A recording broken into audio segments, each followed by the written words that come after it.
Seringkali kita temukan atau kita melihat di kalangan masyarakat, mereka mengadakan berbagai tradisi keislaman dalam rangka menyambut datangnya bulan suci Ramadan. Tradisi ini biasanya dilakukan secara turun-temurun dari generasi ke generasi. Begitu juga di Bekasi. Ada beberapa daerah di Bekasi yang masih rutin menjalankan tradisi-tradisi keislaman dalam upaya atau rangka menyambut datangnya bulan suci Ramadan. Pada kali ini, saya akan menjelaskan sedikitnya 3 tradisi yang masih eksis di Bekasi dalam rangka menyambut datangnya bulan suci Ramadan. Yaitu yang pertama tradisi munggahan, yang kedua tradisi nyorok, dan yang ketiga atau yang terakhir adalah tradisi ruahan. Tradisi masyarakat Bekasi dalam menyambut bulan suci Ramadan. Yang pertama adalah tradisi munggahan. Kata munggahan sendiri berasal dari bahasa Sunda yang berarti sampai ke, atau ada juga yang mengartikannya dengan naik. Nah, kalau orang Bekasi sendiri mengartikan munggahan sebagai hari terakhir sebelum datangnya bulan suci Ramadan. Tradisi munggahan adalah di mana masyarakat berbelanja makanan atau lauk pauk, lalu dimasak dan kemudian makanan yang sudah matang segera diantarkan kepada para saudara atau tetangga sebagai tanda maaf dan penyambung tali silaturahmi. Di Bekasi sendiri, makanan yang biasanya dimasak yaitu ikan bandeng dengan bumbu kuning atau dimasak pucung. Dalam tujuan kegiatannya, munggahan banyak mengandung manfaat di dalamnya yaitu sebagai bentuk rasa syukur kepada Allah Subhanahu wa taala, mempererat tali silaturahim, dan bentuk saling memaafkan antar sesama.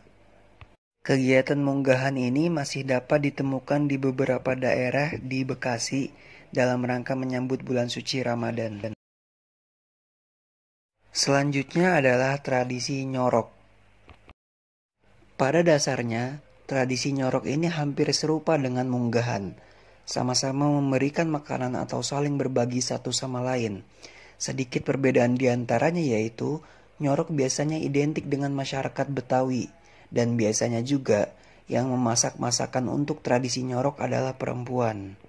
Nyorok diambil dari bahasa Betawi dari kata serok, angsrok, ansrogin, dan menjadi nyorok. Nyorok sendiri berarti membawa atau dibawain. Menurut Ali Anwar, seorang sejarawan Bekasi, kalau zaman dulu yaitu nyorok merupakan masakan yang dibuat oleh perempuan bagi orang tuanya atau mertuanya. Dan nanti di situ diuji, dinilai hasil masakannya. Jadi bukan sekedar diterima, tapi juga dinilai apakah makanannya itu enak atau tidak. Hal itu tentunya akan menjadi tantangan tersendiri bagi para perempuan yang memasak masakan dari tradisi nyorok ini. Karena mereka harus mampu menyajikan masakan yang enak. Dan apabila berhasil, tentunya akan mendapat pujian dan kebanggaan tersendiri bagi mereka nantinya. Namun menurut Ali Anwar, ada yang berbeda dari tradisi nyorok dahulu dengan yang sekarang.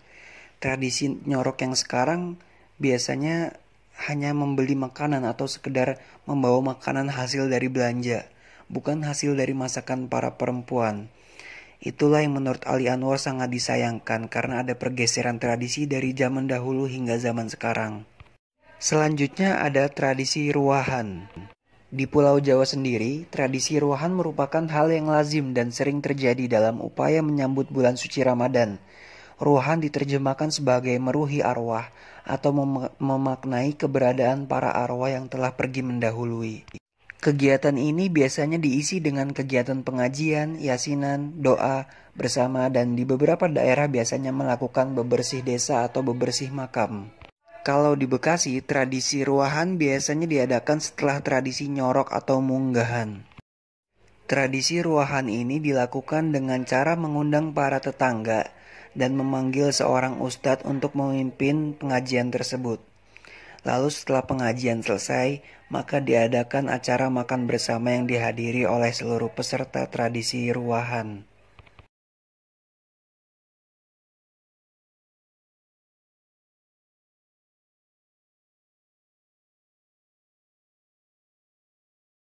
Sejatinya, tradisi-tradisi ini tidaklah asing di kalangan masyarakat Jawa, karena di daerah Pulau Jawa sendiri, tradisi ini banyak dilakukan di beberapa daerah.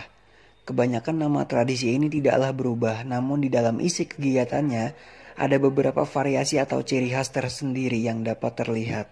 Tradisi-tradisi ini haruslah senantiasa dilestarikan oleh para generasi penerus, karena dengan itulah simbol dan corak budaya keislaman di berbagai daerah dapat selalu eksis dan dapat selalu terjaga. Sekian, wassalamualaikum.